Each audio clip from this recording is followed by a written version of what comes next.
आपने अपनी जिंदगी के वो 15-20 साल या उससे भी ज्यादा समय उस चीज में इन्वेस्ट किए होंगे जो आपको ये सिखाती है कि रियलिटी में हमारी दुनिया कैसी है और हमें इस दुनिया में कैसे जीना है।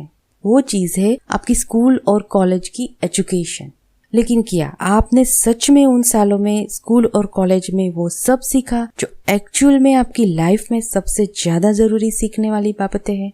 क्या हमें स्कूल और कॉलेज में ये सिखाया जाता है कि हम जिंदगी में एक सक्सेसफुल पर्सन कैसे बने, या फिर हम अपने पैसे को कैसे मैनेज करें, हमें लोगों से बेहतरीन तरीके से कैसे बातचीत करनी चाहिए, रिलेशनशिप को कैसे मेंटेन करना चाहिए? नमस्कार दोस्तों, लाइफ लर्निंग विद वीवा में आप सबका दिल से स्वागत है। इस पॉडकास्ट के जरिए मैं आपको सिंपल लिविंग, हाई थिंकिंग के कंसेप्ट को फॉलो करके आपकी लाइफ को बेहतरीन बनाने के आइडियाज को शेयर करती हूँ। So stay aware, informed and motivated with a variety of fresh content to take you on your journey. आज के इस एपिसोड में मैं फ्रेंड्स डिस्कस करने जा रही हूँ कुछ ऐसी बातें जो कि हमें कहीं स्कूल कॉलेजेस में नहीं सिखाई जाती, लेकिन फिर भी हमारी रियल लाइफ में वो हर एक मोड़ पे हमारी कसौटी करती है। सबसे पहले तो टीम वर्क। स्कूल में हमें कहा जाता है कि दूसरे बच्चों से बात मत करो, अपने काम से काम रखो, या फिर अपना होमवर्क खुद कंप्लीट करो, प्रोजेक्ट्स को भी खुद ही करो, ऐसा ही कुछ। ऑफ कोर्स आई एग्री कि इन सब के पीछे स्कूल्स का इंटेंशन बच्चों में डिसिप्लिन और क्रिएटिविटी बढ़ाने का होता है। लेकिन सोचने वाली बात यह है कि जब जॉब शुरू करनी होती है तब आपको यही टीम वर्क यानी कि साथ मिलकर काम करने का सबसे पहले सामना करना पड़ता है।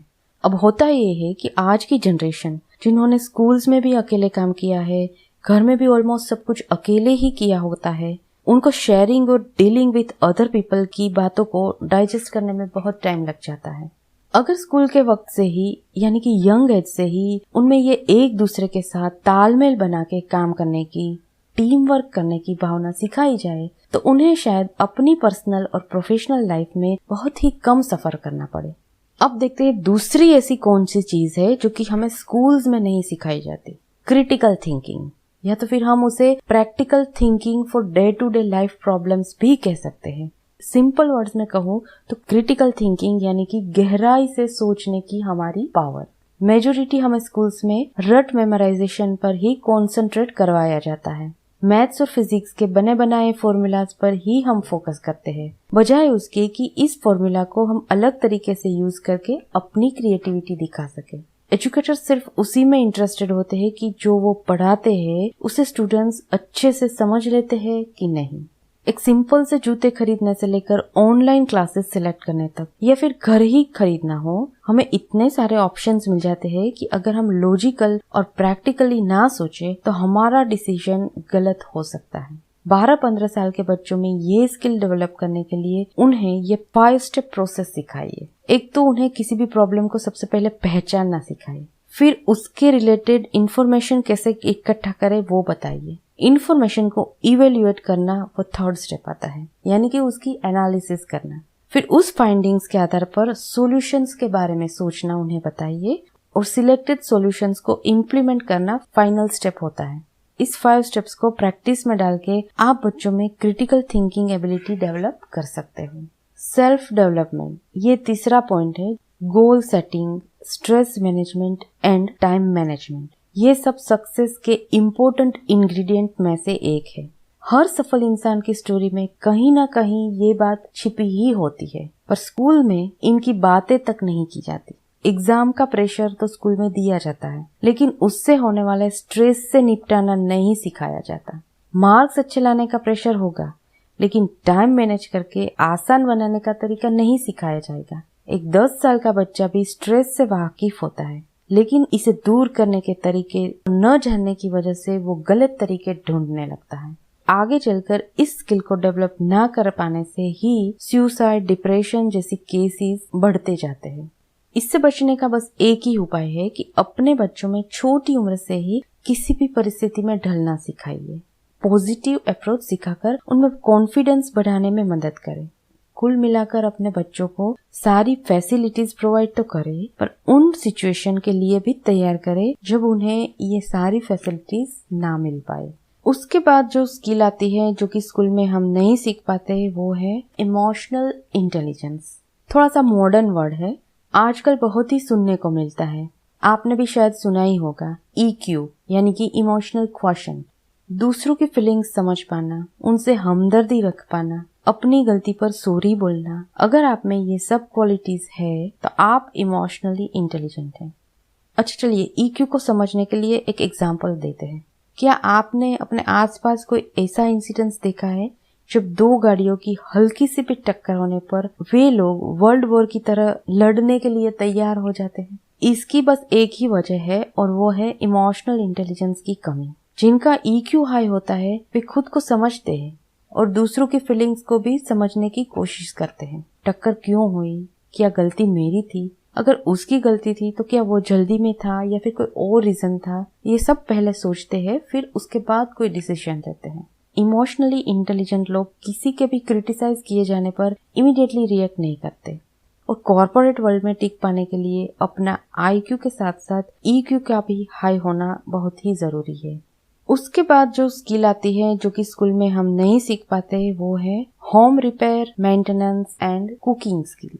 यदि आप 30 साल से जीवित है और अपने घर में पाइप या लाइट बदलने का तरीका भी आप नहीं जानते तो अपना हाथ उठाइए। Painting, plumbing, carpentry, electric work, ये सब house maintaining and repairing skills है जिसे सीखना जरूरी ही नहीं बल्कि अनिवार्य है।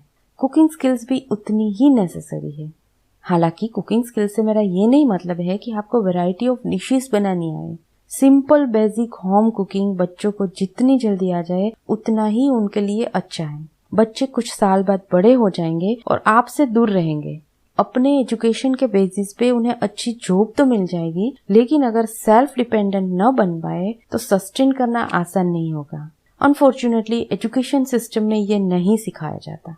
एंड फाइनली जो सबसे जरूरी लाइफ स्किल है वो है पर्सनल फाइनेंस मैनेजमेंट, या तो फिर कहो फाइनेंशियल लिटरेसी। हमें बचपन से हमारे घरों में पैसे के बारे में बात करना गलत समझा जाता है। पैसा इंसान को बुरा बनाता है, पैसा ही सारी समस्याओं का जड़ है, ये सब हम बचपन से सुनते आते हैं। एक बच्चे ने स्कूल में अपने टीचर से पूछा, सर हम स्कूल क्यों आते हैं? पढ़ने के लिए, टीचर ने जवाब दिया। तो फिर बच्चे ने फिर से पूछा, हम पढ़कर क्या करेंगे? उन्होंने कहा, जब तुम अच्छे से पढ़ाई करोगे बेटा, अच्छे मार्क लाओगे तो फिर तुम्हें अच्छी कंपनी में या फिर सरकारी नौकरी मिल जाएगी और तुम पैसे कमा पाओगे।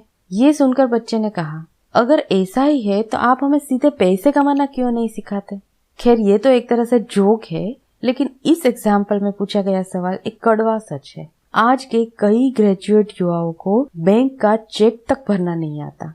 टैक्स सिस्टम कैसे काम करता है, क्रेडिट कार्ड और डेबिट कार्ड क्या है, बैंक में अकाउंट कैसे ओपन करवाते हैं, ये सब चीजें हमें बचपन से ही सिखाई जाए, ये बेहद जरूरी है। हालांकि बिजनेस स्कूल्स में accounting, finance, business finance management ये सब सिखाया जाता है, लेकिन हमारी एजुकेशन सिस्टम स्टूडेंट्स को खुद के फाइनेंस को मैनेज करने की, सेविंग्स और इन्वेस्ट करने की बेसिक स्किल्स नहीं सिखाती। रिच डैड पुअर डैड बहुत ही फेमस किताब है, अच्छी किताब है, जिसमें ऑथर रॉबर्ट कियोसाकी ने भी यही सवाल उठाया है। वो कहते हैं कि जब हमें पैसे कमाने के लिए ही पढ़ाई करनी होती है तो फिर आगे स्कूल में हमें पैसे कमाने के लिए बेसिक इन्फॉर्मेशन क्यों नहीं दी जाती? तो दोस्तों आपने देखा कि हमारे लिए सबसे जरूरी सब्जेक्ट्स क्या होते हैं, लेकिन इसके रिलेटेड एक भी टॉपिक स्कूल में नहीं सिखाया जाता। इसलिए फाइनली मैं ये कहना चाहती हूँ कि चाहे हम आम जिंदगी जीना चाहे या बड़ी सक्सेस चाहे, हमारे लिए जरूरी है कि हम पैसों से रिलेटेड बेसिक नॉलेज रखें, लोगों से तालमेल बढ़ाना सीखें, क्रिटिकल थिंकिंग सीखकर स्मार्ट वर्क करना सीखें। पेरेंट्स के लिए अगर बच्चों को स्कूल भेजे या ना भेजे, उन्हें जिंदगी की सीख देने की जिम्मेदारी खुद उठाए। एजुकेशन को सिर्फ कॉलेज या स्कूल तक ही सीमित ना रखकर सीखने के दूसरे सोर्सेज पर भी ध्यान दे, जैसे कि अच्छी किताबें पढ़ना, इंफॉर्मेटिव पॉडकास्ट सुनना या तो फिर वीडियो देखना। घर से बाहर निकलकर चीजों का प्रैक्टिकल नॉलेज लेकर भी हम ये सब चीजें सीख सकते हैं। तो दोस्तों आपने देखा कि जिंदगी में सच में जरूरी चीजें हैं, वो हमें कहीं सीखने को नहीं मिलती। अगर आप भी इसके रिलेटेड अपने सजेशंस और विचार हमारे साथ शेयर करना चाहते हैं तो कमेंट बॉक्स के थ्रू डेफिनेटली कर सकते हैं। और हाँ, अगर आपको ये एपिसोड पसंद आया है तो लाइक करना और अपने फ्रेंड्स के साथ शेयर करना बिल्कुल ही ना भूलें। Thank you so much.